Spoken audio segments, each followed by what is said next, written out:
ప్రజావాణి కార్యక్రమం మొదలైంది. ఈ రోజు ప్రజావాణి కార్యక్రమంలో మంత్రి సీతక్క పాల్గొన్నారు. మధ్యాహ్నం 1 గంట వరకు ఈ కార్యక్రమం జరగనుంది. తమ సమస్యలను చెప్పుకునేందుకు ఉదయం 6 గంటల నుంచే ప్రజలు పెద్ద సంఖ్యలో బారులు తీరారు. ధరణి సమస్యలు, పెన్షన్, డబుల్ బెడ్రూమ్ సమస్యలపై ఎక్కువగా ఫిర్యాదులు వస్తున్నట్లు అధికారులు తెలిపారు.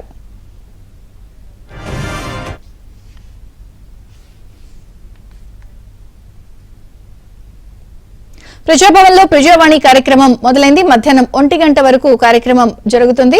సమస్యలు చెప్పుకునేందుకు కూడా పెద్ద సంఖ్యలో బారులు తీరారు. మరిన్ని వివరాలు మా ప్రతినిధి ప్రవీణ్ అడిగి తెలుసుకుందాం. ప్రవీణ్.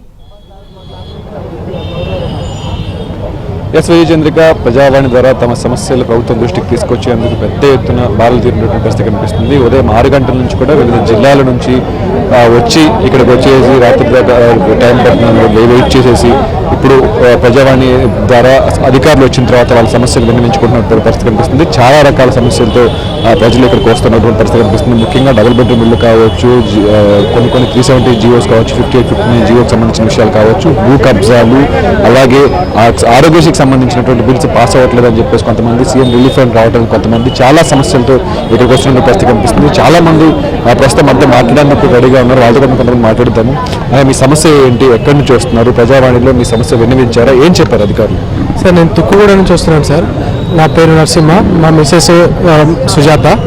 సార్, నేను ఈమె మొత్తం పుట్టి పెరగడం మొత్తం హైదరాబాదే, రంగారెడ్డి జిల్లా మామిడిపల్లి పహాడీ షరీఫ్ దగ్గర ఆల్జీబ్రీ కాలనీ, మామిడిపల్లి, బాలాపూర్ మండల్ కింద వస్తుంది సార్ ఇప్పుడు. సో ఈమె ఫస్ట్ నుంచి 5th క్లాస్ ఈమె స్టాఫ్ నర్స్, బీఎస్సీ నర్సింగ్ చేసింది సార్. ఇక్కడే Gautami college of nursing, Dilsukh నగర్లో బీఎస్సీ నర్సింగ్ కంప్లీట్ చేసింది. And first to 6th class మొత్తం ఇక్కడే రంగారెడ్డి డిస్టిక్కే. 7th క్లాస్ ఒకటి అనాథ పిల్లల హాస్టల్లో కృష్ణా డిస్టిక్లో 2004లో చదివింది ఆమె. ఇప్పుడు కాదు, 2004లో. అప్పుడు స్టేట్ డివైడింగ్ అని ఏం జరగలేదు అప్పుడు.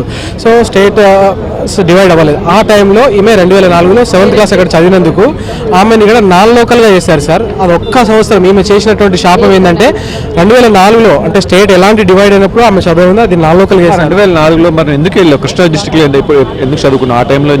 సార్, మా తల్లిదండ్రుల పరిస్థితి బాగాలేక మా పిల్లని నేను చదివించాను, నేను కూలి పనితోటి నా పిల్లని పంపిస్తానని అన్నారు వాళ్ళు. అయితే ఆ సార్ వాళ్ళు మేము చదివించుకుంటామమ్మా 7వ తరగతి ఎంతవరకు మీ బిడ్డ చదువుకుంటుందో వచ్చి చదువుకోవచ్చు, care and share charitable trust ఉంటుంది, అది కృష్ణా డిస్టిక్ గన్నవరం సార్.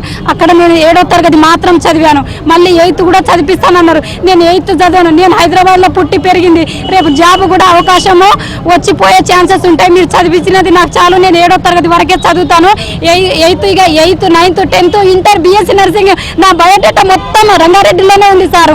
ఇప్పుడు ప్రాబ్లం ఏంటంటే నిన్న నోటిఫికేషన్లో ఏమొచ్చిందని అంటే రిజల్ట్ వచ్చినాయి సార్. నాన్ లోకల్ క్యాండిడేట్ అని పెట్టిరు సార్. ఎందుకు పెట్టిరు నాన్ లోకల్ అంటే నువ్వు 7వ తరగతి కృష్ణా డిస్టిక్ ఎందుకు చదివావని. అప్పుడు నా పరిస్థితి బాగలేదు. 2004లో చదివాను. అప్పుడు ఆంధ్ర తెలంగాణ ఇట్లా డివైడ్ కాలేదు.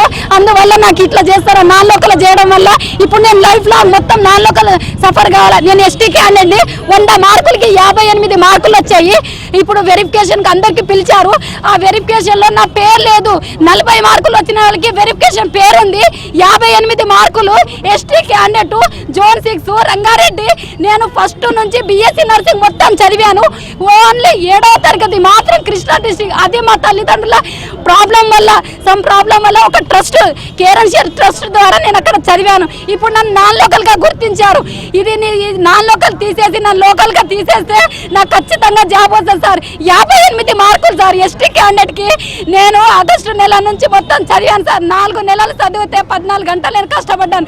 ఎంత కాన్ఫిడెంట్ గా చదివానంటే నాకు జాబ్ రావాల్సింది, ఖచ్చితంగా నేను చదువుతానని కాన్ఫిడెంట్ తో చదివాను. ఇప్పుడేమో నాన్ లోకల్ కింద వేశారు. ఇది ఎంతవరకు సార్? నేను మొత్తం చదివింది హైదరాబాద్ లో బీఎస్సీ వరకు. ఒక్క 7వ తరగతికి దాన్ని హైలైట్ చేస్తున్నారు సార్. ఇప్పుడు నేను జాబ్ సంపాదించకపోతే నేను life long non local candidate గానే వర్తిస్తాను. నా పేరు సుజాత సార్. ఇప్పుడు నుంచి నా పేరు సుజాత కాదు, నాన్ లోకల్ అనే పట్టించాలి. నాకు ఖచ్చితంగా జాబ్ రావాలి. 58 మార్కులకి నన్ను ఇంతగా అన్యాయం చేసింది సార్. దీని మాత్రం మీరు ఖచ్చితంగా చర్యలు తీసుకోవాలి సార్. నాకు 2 ఆడపిల్లలు సార్. మా ఆయనకు కూడా ఉద్యోగం లేదు. నాకు వచ్చిన మార్కులతో నేను ఎంతో సంతోషించాను. కానీ చివరికి నైట్ రిజల్ట్ తెలిపేసరికి నర్సు రిజల్ట్ నా లెక్కలని వేసారు సార్. కేవలం 7వ తరగతి చదవడం వల్ల అప్పుడేమైనా ఆంధ్ర తెలంగాణ ఏర్పడ్డదా సార్? ఇది ఎవరి మిస్టేక్ సార్? దయతలిసి ఖచ్చితంగా నా దాంట్లో న్యాయం చేయాల్సిందే సార్. మళ్ళీ జీవో 120 ప్రకారం ఏమంటున్నారంటే మ్యాక్సిమం పీరియడ్ ఎక్కడ 1 to 7th మ్యాక్సిమం పీరియడ్ ఎక్కడైతే చేస్తారో లోకల్ క్యాండిడేట్ గా గుర్తిస్తారు అంటారు. అవును, మరి నేను 1 నుంచి 6వ తరగతి రంగారెడ్డి జిల్లాలో చదివిన మ్యాక్సిమం పీరియడ్ కాదు అది. ఎందుకు సార్ ఇట్లా చేస్తున్నారు? 8th, 9th, 10th, ఇంటర్ కూడా ఇక్కడే చదివాను సార్. బిఎస్సీ కూడా ఇప్పుడు వాళ్ళు హైలైట్ చేస్తున్నారు ఏంటంటే 7వ తరగతి నువ్వు కృష్ణా డిస్ట్రిక్ట్ పోయినావు కాబట్టి నాన్ లోకల్ అని అంటున్నారు సార్. ఈ విషయంలో మీరు ఖచ్చితంగా చర్యలు తీసుకోండి సార్. నాకు న్యాయం జరుగుతుంది. నా దేవుడు గొప్పవాడు. ఎక్కడికి వెళ్ళమంటే ఎవరిని కలవమంటే నేను దేనికైనా సిద్ధము. నా దగ్గర ప్రూఫ్తో సహా ఉన్నాయి సార్. మా మమ్మీ కూడా నన్ను ఇక్కడ చదివించడం వల్ల మమ్మీ అడ్రస్ మొత్తం ఉన్నాయి సార్. నేను ఎంహెచ్ఎస్ఆర్ బోర్డుకి 1 వీక్ నుంచి వెళ్ళడమే జరుగుతుంది. నన్ను 4 లోకల్ కింద వేసేసారు. ఇది పరిస్థితి. సెక్రటరీ కూడా వెళ్ళి